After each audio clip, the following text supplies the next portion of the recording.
Campaign 2018 is sponsored by Wisconsin Hospital Association, Wisconsin Counties Association, Wisconsin Realtors Association,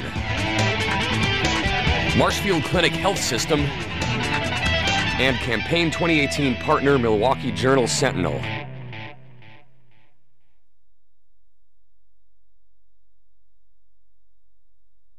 WisconsinEye is on the Chippewa Valley Tech College campus interviewing Desiree Gearing-Lancaster of Black River Falls. She's a Democrat running in the 92nd Assembly District. Desiree, welcome to WisconsinEye. Thank you. Glad to be here. What would you consider the top issue in your campaign?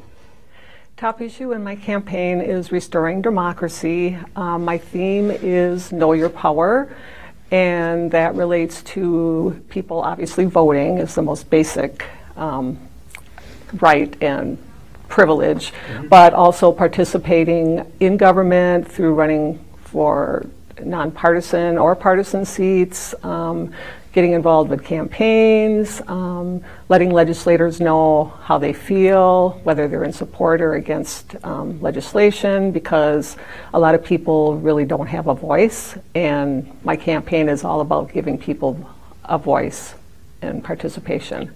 When you say restore democracy, what has been what has hurt democracy as you've seen it in the last few years, Desiree? Absolutely. Big money, special interests, corporate money in politics, the way that elections are bought.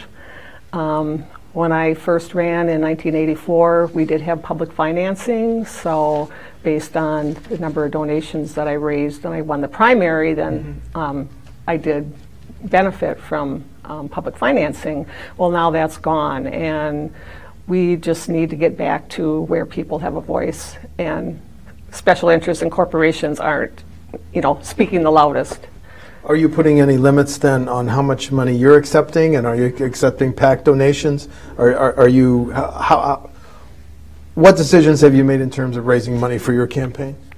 I'm focusing on smaller individual contributions, but I'm certainly not opposed to money from organizations that I believe in, that I have interests that align with the organization. So to that degree, I think that if I think I'm going to be a good voice for that organization and a good representative for them, I'm not going to reject that, but it needs to be something that I'm aligned with philosophically. Okay. Are you still an alder in Black River Falls? I am. Then I have a question on levy limits. Levy limits have been around since 2006 approximately. Some local officials say they're really pinching their ability to provide local services. Is it time to loosen levy limits or get rid of them? I think it's time to at least loosen them. I know that we really struggle with just providing basic services.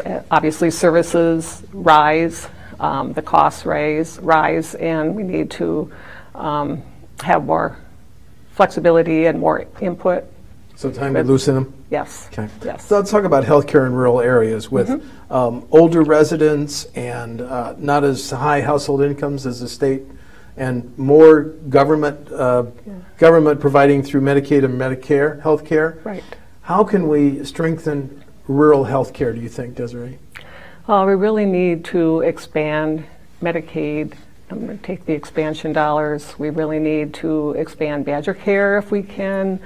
Obviously, if people don't have insurance and they're not covered, they're waiting until they go into the emergency ward, and that's way, way more expensive, and those costs get spread to the rest of us. So I think, there are ways to contain costs if we all have a more fair and equitable coverage of some kind. Is the ultimate answer universal health care nationally? It probably is. Okay. And I know it's a very complicated issue, but I definitely think it's something that we need to check into. Do you think state government has a role in helping to recruit and retain physicians, nurses, and other healthcare workers? Yes, because it is definitely a struggle. Black River Memorial Hospital does have some really good doctors, but I know it is difficult to recruit physicians and medical professionals just by nature of the reimbursement rates.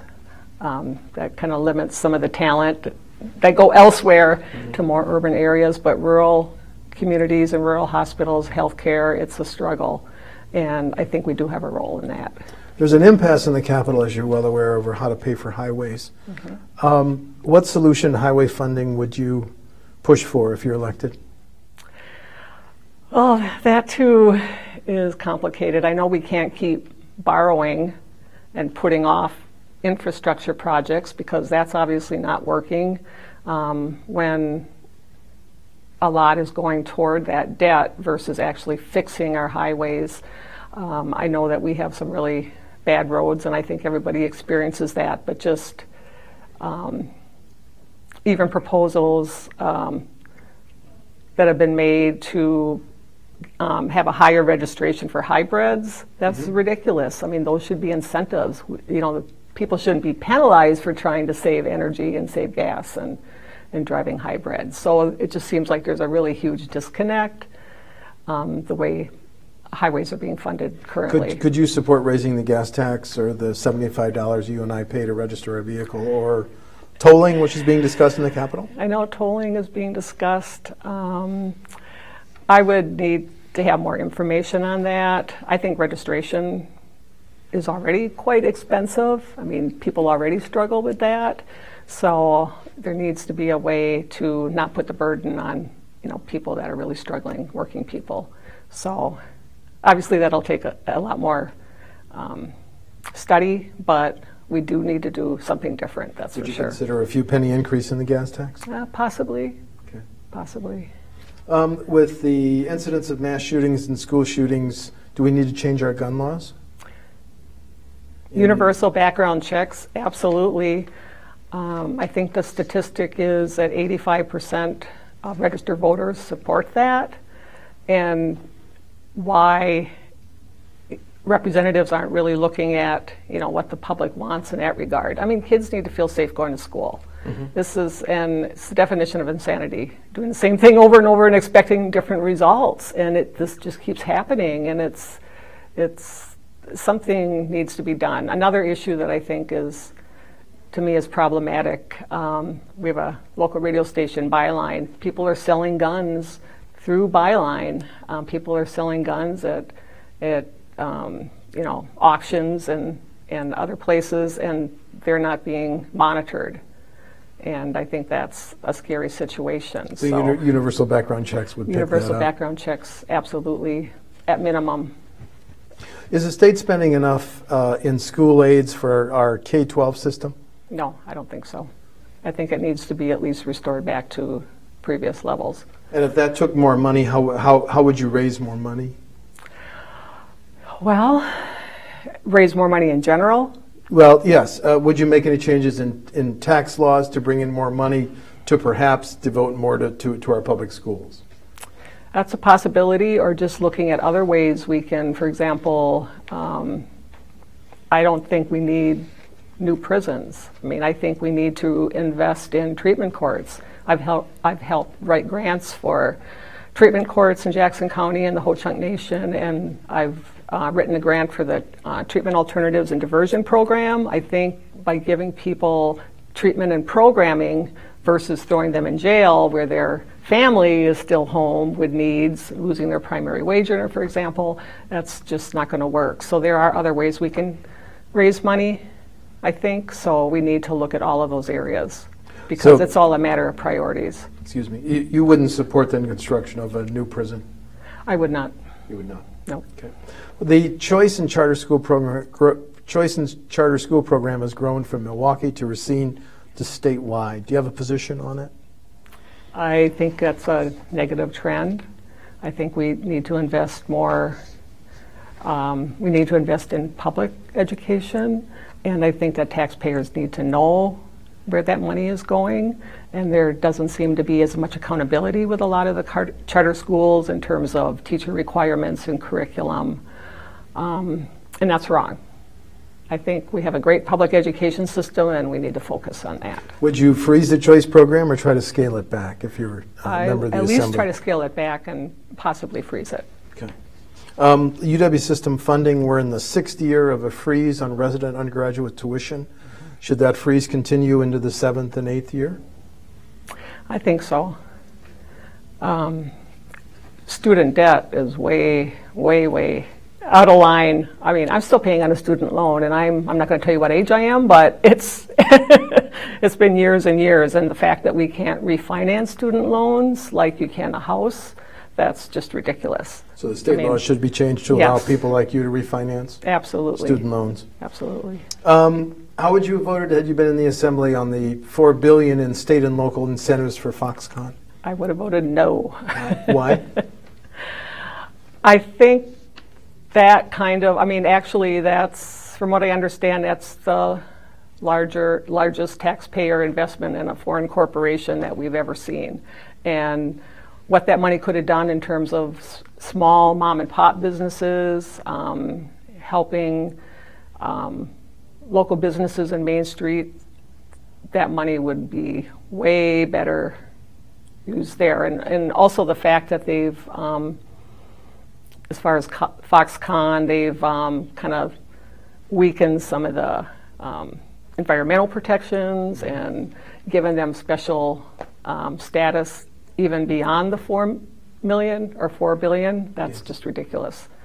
So I would have absolutely voted no. When you meet voters in the 92nd, what are they telling you are their biggest issues?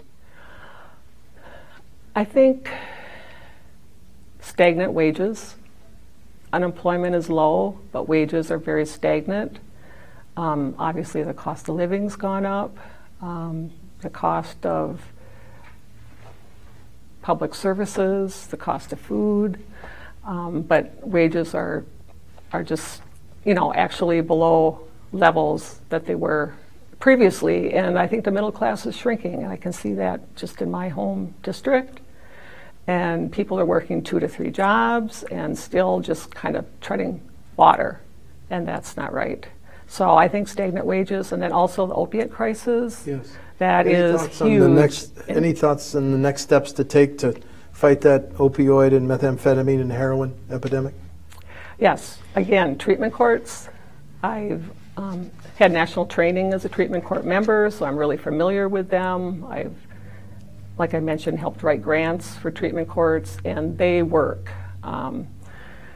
Addiction is so strong, but it's so complicated. I mean, I think that the average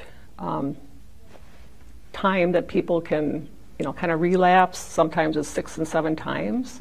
It's really, really tough, and I think people with addiction, it's a public health crisis, and they need all the support they can possibly get. This sounds like an issue that wasn't around the first time you ran for the Assembly, It right? was not. It was not. It was not. So this has been, I work for the Ho-Chunk Nation, and a couple of years ago the Ho-Chunk Nation actually declared a state of emergency, and Jackson County recently declared a state of emergency. So the nation has taken the lead with that. They've had mandatory training, education.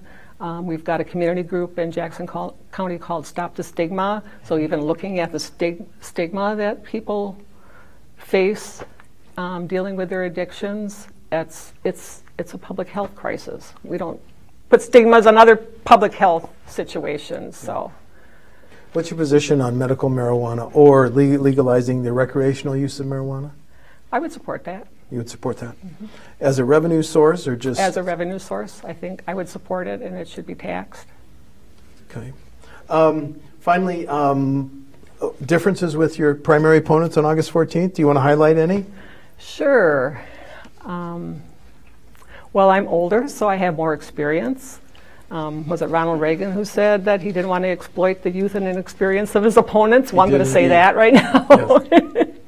I worked at the Capitol right after I graduated from college. I majored in political science, so I've actually had 5 years of experience in the Capitol, which is more than even Representative Prunchinsky has, much less my opponents. So I've worked a lot of different jobs. I worked with employment and training issues. I've worked in the correctional field. I've worked with the chronically mentally ill, developmentally disabled. I have a lot of really broad-based employment experience and life experience. Okay. So I think that distinguishes me from my opponents. Thank you. Desiree Gearing-Lancaster of Black River Falls is a Democrat running in the 92nd Assembly District. The primary is August 14th. Desiree, thank you for talking to WisconsinEye. You're very welcome. Thank you. Thank you.